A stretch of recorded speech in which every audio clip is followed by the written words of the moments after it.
কি করা যায়। পরী বানরের সামনে তিনটা ছেলেকে হাজির করে।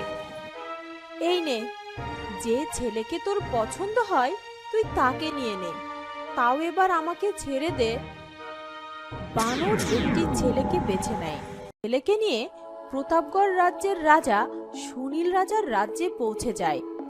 প্রহরীরা বাদরকে প্রাসাদে ঢুকতে দেয় না। এই কে তুই? এইভাবে রাজপ্রাসাদে ঢুকে যাচ্ছিস যে? আমি রাজার ছেলেকে নিয়ে এসেছি তার বিয়ে দিতে। মিথ্যা বলার জায়গা পাচ্ছিস না? যা, চলে যা এখনই। তোমরা মহারাজকে গিয়ে বলো, মহারাজ ঠিকই জানেন। মহারাজ, এক বাদর এসেছে পালকিতে এক রাজপুত্রকে সাথে নিয়ে। রাজকন্যা রূপমতির সাথে নাকি ওই রাজপুত্রের বিয়ে। তুমি কি তাদের বাইরে দাঁড় করিয়ে রেখেছো নাকি? হ্যাঁ মহারাজ। তোমার এত বড় সাহস, তাদের বাইরে দাঁড় করিয়ে রেখেছো? যাও, এক্ষুনি তাদের সাদরে এই রাজসভায় হাজির করো। হ্যাঁ মহারাজ, আপনি তাড়াতাড়ি বিয়ের ব্যবস্থা করেন, না হলে যে অনেক দেরি হয়ে যাবে। প্রহরী বানর আর রাজপুত্রকে নিয়ে রাজার সভায় হাজির হয়। আপনি তাড়াতাড়ি বিয়ের ব্যবস্থা করেন, না হলে যে অনেক দেরি হয়ে যাবে।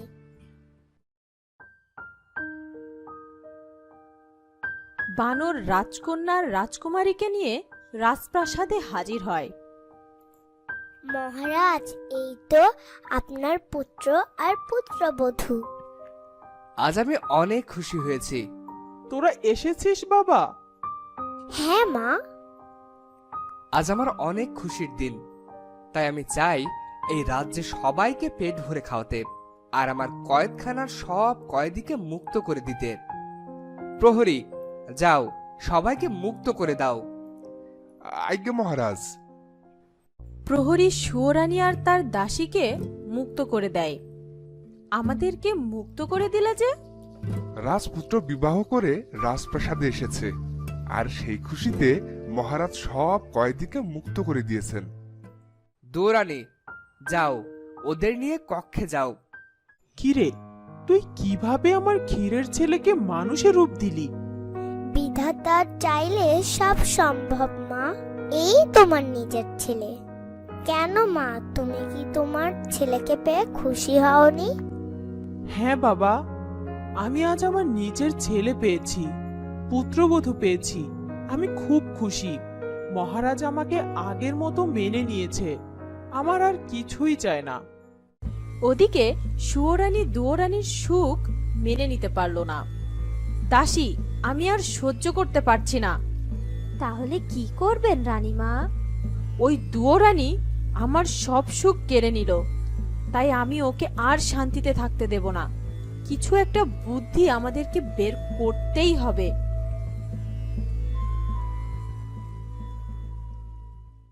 সুয়োরানী সেই জাদুকর্ণীর কাছে যায়। বল, তোর কি চাই? আমি আমার ওই সতীন দুয়োরানীকে চিরকালের মতো রাজপ্রাসাদ থেকে সরিয়ে দিতে চাই। ঠিক আছে, কাল তুই তোর সতীনকে আমার কাছে নিয়ে আসবি। যা, যা করার আমি কালই করব। এ কি শুয়ো, কিছু বলবি? দুয়ো, তুমি আমার সাথে আমার দাসীর বাড়িতে যেতে পারবে? ও খুবই অসুস্থ হয়ে পড়েছে। ঠিক আছে, চল। সুয়োরানী আর দুয়োরানী রওনা দেয়, আর অনেকটা পথও চলে যায়। এ কি শুয়ো, তুই আমাকে কোথায় নিয়ে যাচ্ছিস? দাসীর বাড়ি তো দেখতে পাচ্ছি না কোথাও। এই তো এসে পড়েছি প্রায়। সুয়ো আর দুয়ো জাদুকর্ণীর আস্থানায় পৌঁছে যায়। শুয়ো, এ কি? এটা তো দাসীর বাড়ি হতে পারে না। এ আমাকে কোথায় নিয়ে এলি তুই? আজকের পর তুই আর আমার পথের কাঁটা হয়ে থাকতে পারবি না। তুই আমাকে ছেড়ে দে শুয়ো। জাদুকর্ণী জাদু করে দুয়োরানীকে একটা পাখি বানিয়ে দেয়। আজ থেকেও পাখি হয়ে থাকবে আর বনে জঙ্গলে ঘুরে বেড়াবে। বেশ হয়েছে, এবার আমি শান্তিতে রাজপ্রাসাদের রাজত্ব করতে পারবো। জাদুকর্ণী পাখিটাকে জঙ্গলে উড়িয়ে দেয়। রাজপুত্র আর বানর দৌড়ানিকে কোথাও খুঁজে পেল না। মাকে যে কোথাও পেলাম না। তুমি চিন্তা করো না, আমি পরিমাকে স্মরণ করি। সে নিশ্চয়ই মায়ের খোঁজ দিতে পারবে। হ্যাঁ, ঠিকই বলেছ তুমি। রাজপুত্র তার পরিমাকে স্মরণ করে, আর হঠাৎ করেই পরী তার সামনে হাজির হয়ে যায়। কিরে বাছা, আমাকে এতদিন পর তোর মনে পড়লো? তোমাকে কি আমি ভুলতে পারি পরিমা? হ্যাঁ, এবার বল তো দেখি, তোদের মুখটা এমন শুকনো দেখাচ্ছে কেন? পরিমা, আজ সকালে সৌরানী আমার মাকে কোথায় নিয়ে গেল, তারপর থেকে মাকে আর কোথাও খুঁজে পাচ্ছি না। তুমি কি বলতে পারবে আমার মা কোথায় আছে? সর্বনাশ! ওই শয়তানি সুয়োরানী এক জাদুকর্ণীকে দিয়ে তোদের মাকে জাদু করে পাখি বানিয়ে দিয়েছে। এ কি বলছো তুমি? তাহলে মাকে কি আমরা কোনোদিন খুঁজে পাবো না? পাবি, তবে সে অনেক কঠিন কাজ। বলো বড় পরিমা, কিভাবে ফিরে পাবো আমার মাকে? শোন তোরা, যদি তোদের মাকে খুঁজে বের করে মানুষের রূপে ফিরিয়ে আনতে পারিস, তাহলে সব থেকে বেশি ক্ষতি হবে ওই জাদুকর্ণীর। তাই সে তোদের পথের সব থেকে বড় বিপদ হয়ে দাঁড়াবে। যত বাধাই আসুক না কেন, মাকে আমরা খুঁজে বের করে আবার আগের রূপে ফিরিয়ে আনবো। আমি জানি তোরা অবশ্যই পারবি। এই নে, এই ছোরাটা রাখ, বিপদে তোদের কাজে লাগবে। আগে আমার মাকে উদ্ধার করি, তারপর ওই সৌরানীকে শাস্তি দিব। পরদিন বানর আর রাজপুত্র বেরিয়ে পড়ে দৌড়ানির খোঁজে। ওদিকে জাদুকর্ণী আর সুয়োরানী জাদু আয়নায় সবকিছু দেখতে পায়। এবার কি হবে? ওরা দৌড়ানিকে খুঁজে বের করে ফেলবে? তুই আমার উপর ভরসা রাখ, আমি ওদের উদ্দেশ্য কিছুতেই পূরণ হতে দিব না। তুই প্রাসাদে ফিরে যা। পশ্চিম জঙ্গলের ডাইনি, কোথায় তুই? হাজির হ। বলুন, কি সেবা করতে পারি আমি আপনার? রাজপুত্র আর ওই বানর দৌড়ানির খোঁজে বেরিয়েছে।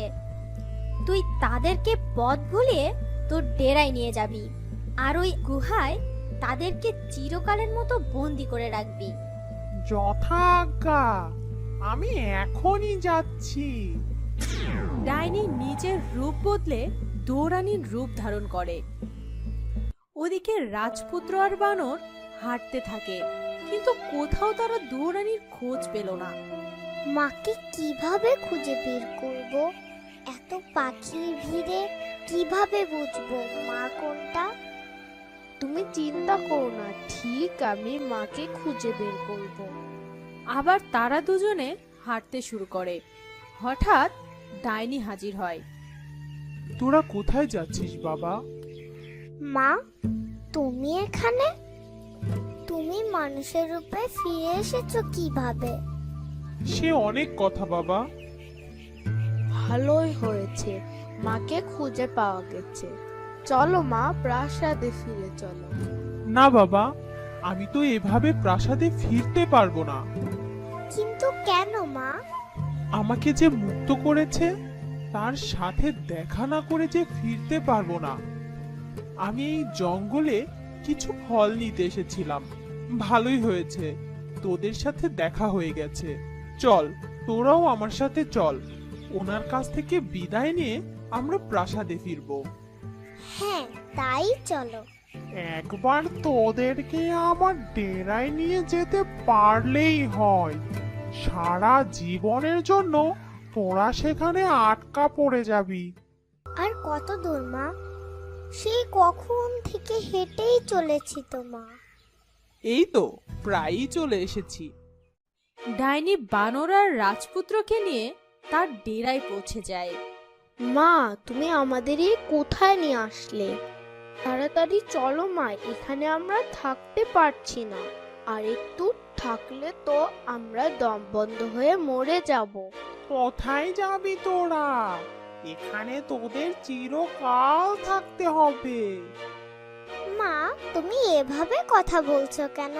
আর তখনই ডাইনি দুয়োরানির রূপ ছেড়ে তার আসল ডাইনি রূপে ফিরে আসে। এ কি? কে কে তুমি? মা, তুমি কোথায় গেলে মা?